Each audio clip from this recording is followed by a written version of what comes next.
Cerita seorang sniper maut asal Indonesia sapu bersih satu peleton musuh.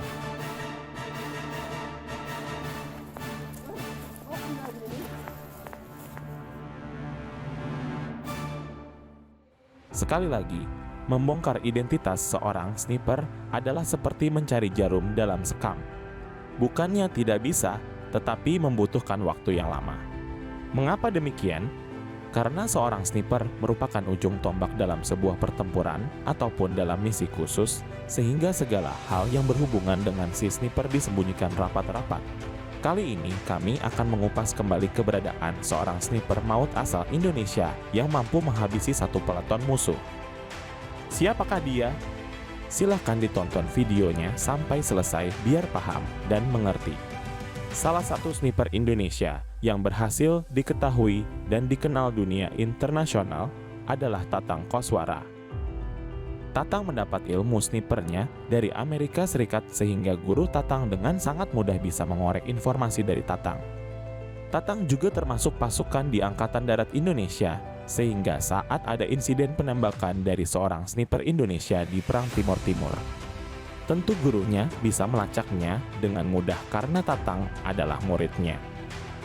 Namun, sniper yang akan kita bahas berikut bukan berlatar belakang pasukan, tetapi kok bisa menjadi seorang sniper seperti pasukan khusus? Sniper ini murni dari rakyat sipil biasa dan bukan dari militer. Cuman, sniper ini berbasis pendekar silat sehingga kekuatan fisik dan teknik berkelahinya berasal dari pencak silat. Kehebatan lainnya, dia sama sekali tidak mempunyai senjata tembak seperti sniper lain. Pada awalnya, akhirnya, dengan kemampuan bela dirinya, dia berhasil mendapatkan satu senjata laras panjang dari musuhnya. Dan yang lebih mengherankan lagi, dia sama sekali tidak bisa mempergunakan senjata laras panjang rampasan tersebut. Keberadaan sniper maut Indonesia ini karena pengakuan dari cucu kandung sniper itu sendiri. Sama persis dengan kisah sniper maut dari Aceh yang akan kami kupas di video berikutnya.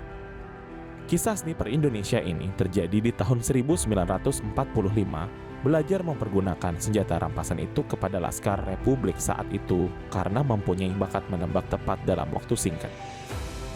Dia mampu mengoperasikan senjata tersebut dan kelak di kemudian hari senjata itu akan menjadi teman sejatinya saat menghabisi pasukan Belanda dan pasukan Inggris. Antara tahun 1945, jalan raya di mulut desa Cisarandi digerayangi konvoi pasukan Ubel-Ubel. Ubel-Ubel adalah nama julukan dari penduduk setempat untuk tentara Inggris dari Kesatuan Jats Rajutana dan Patiala yang berkebangsaan India. Rupanya, saat melewati kisaran itu, para prajurit dari pasukan Ubel-Ubel sering bertindak di luar kontrol, mengganggu gadis-gadis desa, dan bahkan tak jarang merampok harta benda penduduk Cisarandi. Suatu hari, sang sniper mendapatkan informasi bahwa akan ada konvoi pasukan Ubel-Ubel yang akan lewat. Dia pun segera bergegas berangkat dengan memanggul si dukun, senjata andalannya rampasan dari tentara Inggris, menuju tepi sungai Kisaran dan mencari tempat persembunyian yang aman. Biasanya, anggota pasukan Ubel-Ubel saat berkonvoi menaiki truk dan sebagian ada yang berjalan. Singkat cerita, akhirnya pasukan Ubel-Ubel pun kelihatan dari jauh dan akan melewati jalan di seberang sungai Cisarandi, jaraknya sekitar 300 meter dari tempat persembunyian sang sniper. Sang sniper pun segera bersembunyi di balik pohon dan satu peluru berhasil merobohkan satu prajurit pasukan Ubel-Ubel. Begitu mengetahui ada temannya roboh bersimbah darah, anggota pasukan lainnya pun segera bersembunyi di balik truk, ada pula yang berlari mencari persembunyian lainnya. Suasana benar-benar kacau dan pasukan Ubel-Ubel panik bukan kepalang karena mengetahui ada sniper misterius di wilayah Sukabumi. Satu persatu anggota pasukan Ubel-Ubel dihajar peluru si dukun dan sisa pasukan lainnya melarikan diri kembali ke markas mereka.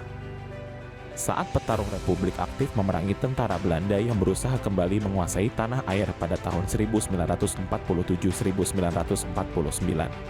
pasukan maut pimpinan sang sniper ini turut pula pada suatu pengadangan di wilayah Bojong Koneng. Anak buah sang sniper sukses menghabisi satu peleton tentara KNI Elf Belanda dan merampas sejumlah senjata. Tidak cukup dengan pengadangan, sang sniper pun kerap kali melakukan operasi kecil-kecilan diikuti oleh 2-3 gerilyawan. Mereka beroperasi di sekitar kota Cianjur dengan menembak pasukan Belanda dengan senyap.